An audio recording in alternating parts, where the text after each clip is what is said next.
Clara and the Cannibal Queen Vertical Bar, a journey into the Amazon's darkest secrets. Clara is dressed for the jungle, wearing a sleeveless khaki shirt tied at the waist and cargo shorts that emphasize her adventurous spirit and sleek curves. Her piercing blue eyes are alert, and her golden waves are tied into a loose braid to battle the humid air. A leather satchel hangs at her side, carrying essentials for her journey. Martika, the Cannibal Queen, a towering figure draped in ceremonial beads, feathers, and animal skins. Martika's presence is both regal and menacing. Her painted face and piercing gaze command fear and reverence. Her powerful body is adorned with tribal tattoos, and she moves with an eerie grace that hints at her deadly intentions. Deep in the Amazon jungle, surrounded by towering trees and tangled vines, the air is thick with humidity, the distant calls of exotic birds echoing through the canopy. A hidden village lies in a clearing, its huts made of wood and thatch, with totems and ceremonial fires hinting at ancient traditions. Clara's boots sink into the soft jungle floor as she and her guide, an older local man, approach the edge of the Cannibal Queen's domain. Clara's boots sink into the soft jungle floor as she and her guide, an older local man, approach the edge of the Cannibal Queen's domain. Clara's boots sink into the soft jungle floor as she and her guide, an older local man, approach the edge of the Cannibal Queen's domain. "Are you sure about this?" the guide asks, his voice trembling.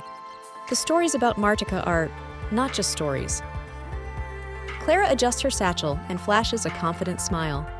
"I've faced worse. Besides, the world deserves to know the truth about this place." The jungle suddenly grows eerily silent, and Clara senses eyes watching her from the shadows.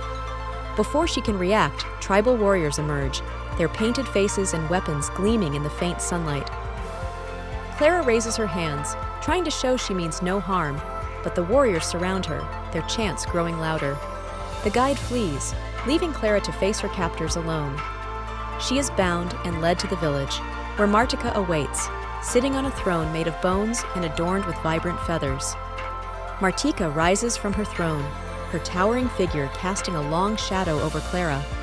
The warriors force Clara to kneel as the queen studies her with piercing eyes. "You are different," Martika says, her voice deep and melodic. "Not prey, but perhaps something more." Clara meets her gaze, unflinching. "I'm here to understand, not to harm." Martika tilts her head, intrigued. "Understand?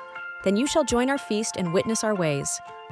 Plates of exotic fruits and roasted meats are passed around, but Clara's eyes are drawn to a suspiciously human-like figure being carried toward the fire.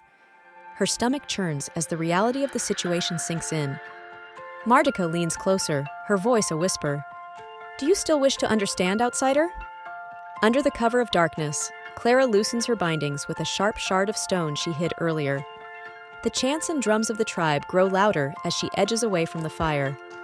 Martika's voice rings out. "You cannot escape the jungle, little bird." Clara sprints through the village, dodging warriors and leaping over fires. The cries of the tribe echo behind her, but she refuses to look back. Back in the safety of civilization, Clara pens her account of the Cannibal Queen and her tribe. But every time she closes her eyes, she sees Martika's piercing gaze, a reminder that some adventures leave scars that never fade.